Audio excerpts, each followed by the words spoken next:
제가 진료 보면서 많이 환자분들이 물어보시기도 하고 제 지인들이 또 많이 물어보는 내용이기도 합니다. 병원 가면은 가장 많이 경험하시는 검사, 바로 엑스레이, 척추 CT와 MRI입니다. 이 내용에 대해서 여러분이 잘 알아두신다면은 비용도 아끼실 뿐만 아니라 여러분이 원활한 척추 치료를 받는데 정말로 큰 도움이 될 거라고 확신을 합니다. 여기서 먼저 보험 얘기를 먼저 하겠습니다.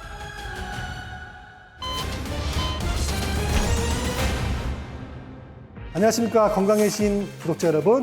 저는 척추신경외과 의사 이정석입니다.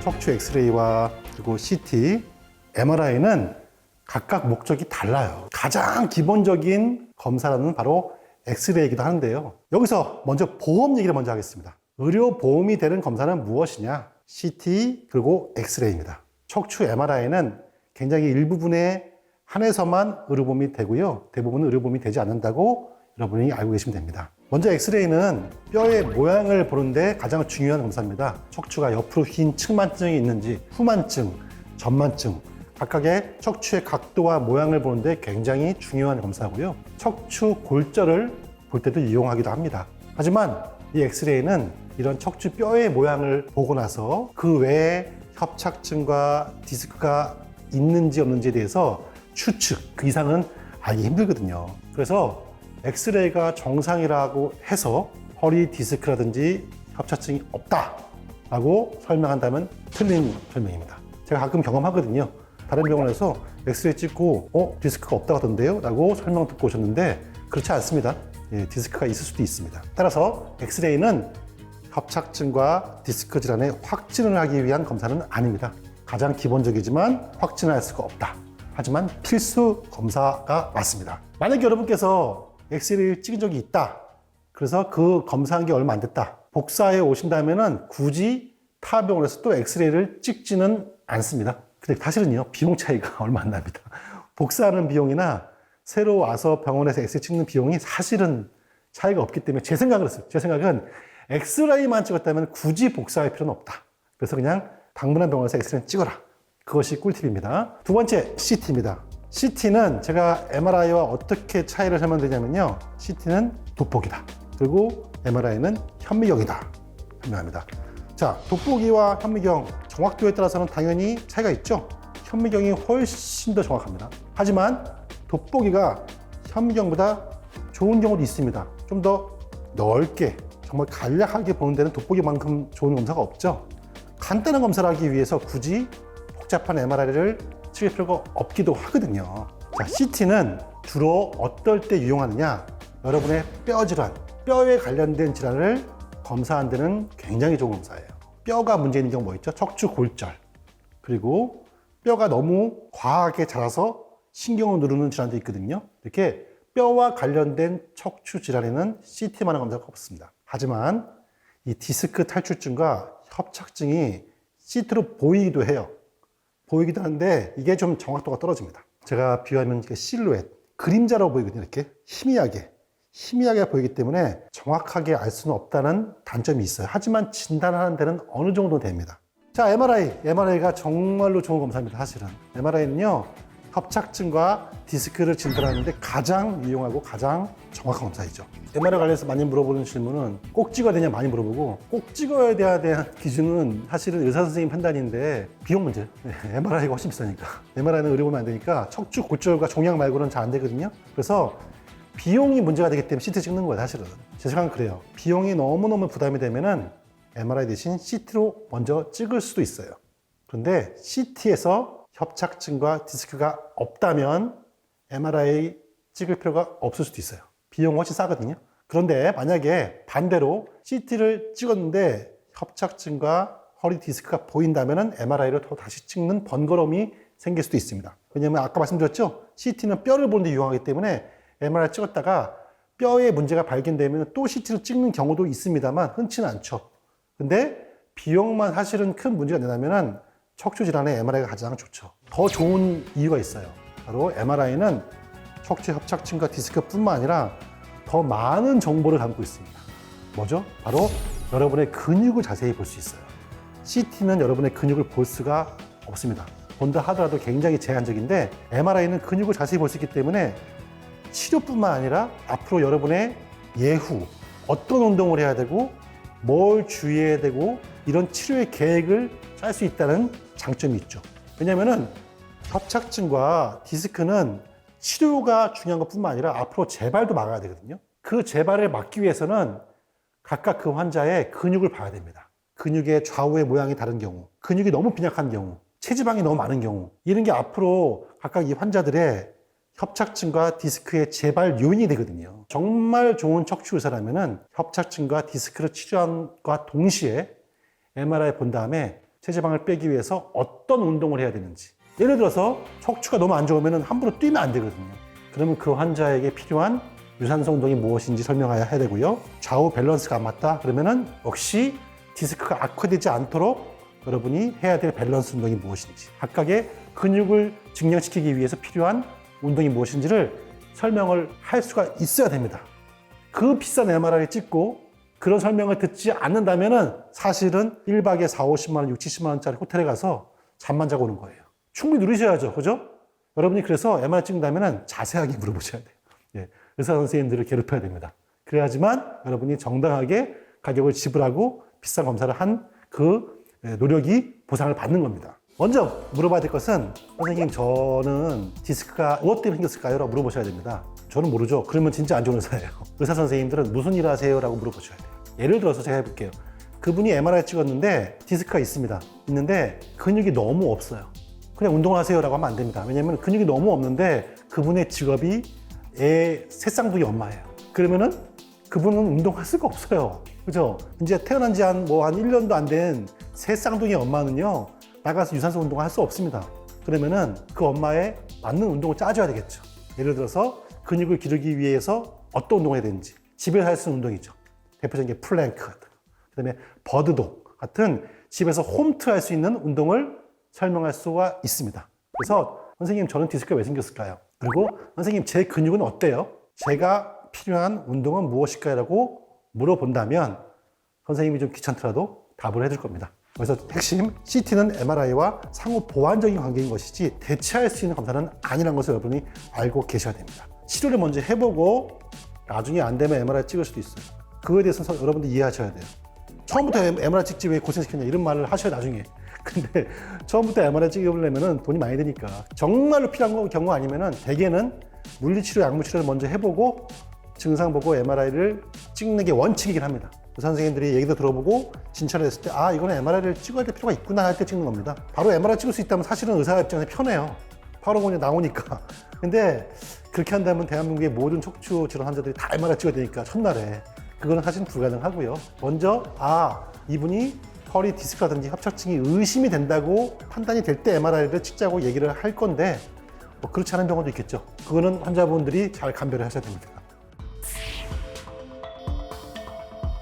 바로 MRI는 비급여기 때문입니다. 비급여가 뭐냐면은 병원에서 가격을 매겨도 된다는 뜻이에요. 그런데 엄연히 MRI는 일반적으로 평균 가격이 형성은 돼 있습니다. 근데 차이는 대학병원은 MRI가 많게는 일반 종합병원, 척추병원보다 한 2배 정도 비싸거든요. 80만 원, 100만 원 하기도 해요. 근데 제가 생각하기로 목이든 허리든 척추에 관련된 MRI 비용은 대개 한 30만 원, 40만 원 선이 가장 적당하고요. 비용 차이가 많이 나면은 굉장히 특수한 기계, 굉장히 화질이 좋은 기기가 아니냐라고 생각하시는데 스펙이 다를 수 있습니다. 예를 들어서 MRI는 1.5 테슬라, 1.5T라고 하고요. 또는 3.0T가 있습니다. 3.0T가 여러분 숫자만 봐도 알겠지만 훨씬 더 고스펙이에요. 그런데요, 3.0T는 왜 나왔냐? 사실은 뇌신경계 질환을 감별하는 목적으로 나온 거예요. 척추 질환을 검사하기 위해서는 3.0T는 너무 사실 과한 검사죠. 3.0T가 올라가면 화질이 더 좋은데 그거는 필요가 없다. 뇌신경계 질환을 검사할 때 필요한 정도지 척추 질환을 검사할 때는 필요가 없습니다. 1.5T만 지키면 돼요. 병원에 홈페이지 들어가시면은 그 병원의 보유 장비 현황이 나와 있습니다. 거기에 MRI 1.5T 확인하시고요. 되게 좋은 제품은 정해져 있습니다. 상표명을 내도 돼요. 왜냐면 일반적으로 독일의 지멘스, 그 다음에 GE, 그 다음에 필립스, 이 정도 기계면은 거의 검증된 기계입니다. MRI 관련해서 많이 물어보는 질문은 얼마에 한 번 또 찍어야 되냐 이거 많이 물어보시는데 제가 생각하기에는 1.5 테슬라 정도의 MRI를 찍고 그 MRI가 1년 미만이면 굳이 또 찍을 필요는 없고요. 6개월 미만이면 정말 찍을 필요 없고, 되게 한 1년 넘었으면 또 찍자고 할 수 있죠. 근데 1년 내에 찍은 MRI라면 정말 특별한 경우 아니면 다시 찍지는 않을 겁니다. 증상만 큰 변화가 없다면. 예를 들어서 갑자기 1년 내에 찍었는데 새로운 현상이 생겼어요. 없던 증상이 생겼다거나 갑자기 악화됐다. 그러면 찍을 수도 있습니다만 그게 아니라면 다시 찍지는 않을 겁니다. 근데 가끔씩 뭐 저도 제 의사다 보니까 좋은 병원 좀 예약 좀 해달라. 의사 아는 사람 없냐? 제 지인들이 또 많이 물어보는 내용이기도 합니다. 가까운 병원에서 간단한 검사하신 다음에 치료를 받고 그래도 낫지 않으면은 치료한 내역을 꼭 복사하세요. 그리고 검사한 영상검사 CT, MRI 복사를 하세요. 하셔가지고 진료 의뢰서를 가지고 타 병원으로 내원하시면 훨씬 더 진료를 빨리 볼 수가 있고 간소하게 진료가 진행될 수가 있습니다. 훨씬 더 비용을 아끼고 진료 기간도 단축할 수 있습니다. 의사 입장에서 이런 의사는 필요된다. 요건 제가 여러분께 꼭 말씀을 드려야 되겠습니다. 첫 번째, 화면만 보고 여러분의 영상검사, CT, 엑스레이, MRI만 보고 환자분 보지도 않고 얘기도 안 하는 의사 많습니다, 여러분. 생각보다 많습니다. 거의 얼굴도 보지 않고 귀는 열어놔 있어요. 눈은 차트와 이 영상만 보고 얘기하는 의사. 절대로 피해야 되는 의사입니다. 왜냐면은 이거는 마치 증명사진만 보고 만나보지도 않고 결혼하는 경우가 똑같은 거거든요. 여러분 영상검사는 필요하죠. 하지만 이것은 여러분의 진찰을 하는데 가장 핵심적이지만 원 오브 댐, 일부일 뿐입니다. 환자분과 얘기를 해서 어떻게 아팠고 어떤 게 힘들고 심지어 그 환자분의 직업이 무엇이고 환자분이 원하는 게 무엇인지를 다 얘기 듣고 가장 알맞는 치료법을 제시해 주는 게 의사로서 하셔야 될 가장 기본적인 의무이거든요. 근데 그런 것을 안 한다면은 피해된다. 두 번째, 어떠한 질문도 안 받으려고 하는 의사가 많습니다. 네. 얘기했을 때 제가 말하는 거에 대해서 토달지 말고 그냥 시키는 것만 하세요. 라는 의사 의외로 또 많습니다. 또 하나, 정말 만나보기 힘든 의사. 한번 만났더니 6개월 뒤에 만날 수 있어요.